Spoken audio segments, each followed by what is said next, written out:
our most immediate concern has been that individuals or small groups will draw some kind of twisted inspiration from the events in the Middle East to carry out attacks here at home. But now, increasingly concerning, is the potential for a coordinated attack here in the homeland, akin to the ISIS-K attack we saw at the Russia concert hall just a couple weeks ago. Imagine if this were post 9/11. It would have been the lead story on every news outlet. And yes, it's good that they were arrested and stopped, but does that necessarily mean job well done?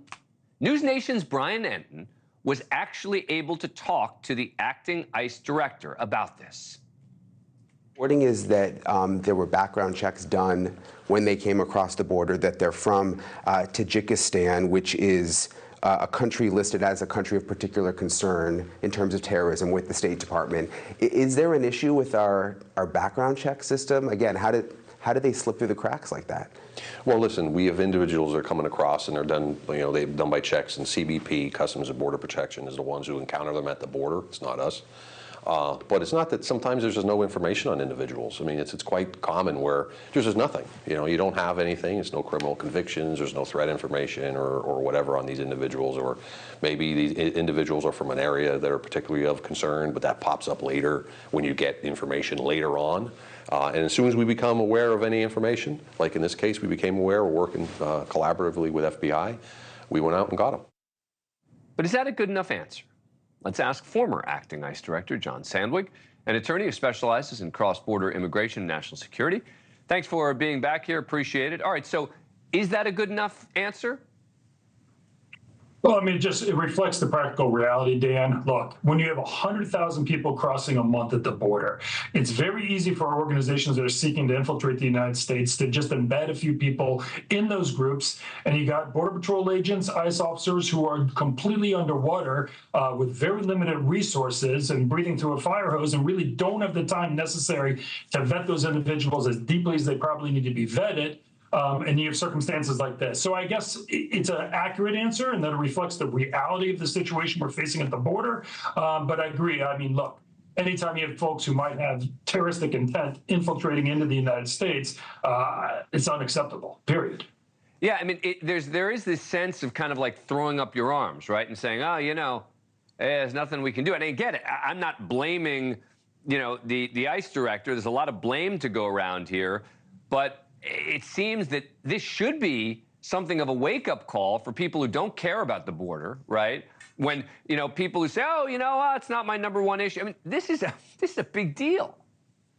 It is, Dan. Listen, look, first of all, I got to say this. The answer is getting control of the border writ large, right?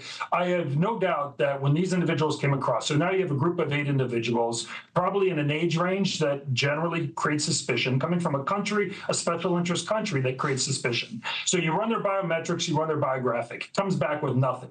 That's very helpful. Obviously, if there was any hit right away, they'd be taken into custody. This case would be easy. But of course, terrorist groups aren't dumb, and they're seeking to infiltrate the country. They're going to send clean skins in, right? Individuals for whom it is highly unlikely the U.S. has accurate biographic information on, and certainly no biometrics. I think, and I'm encouraged to say the way this case played out, that now we at least start digging deeper into their identity just based on basic targeting rules, their country of origin, their age range, right?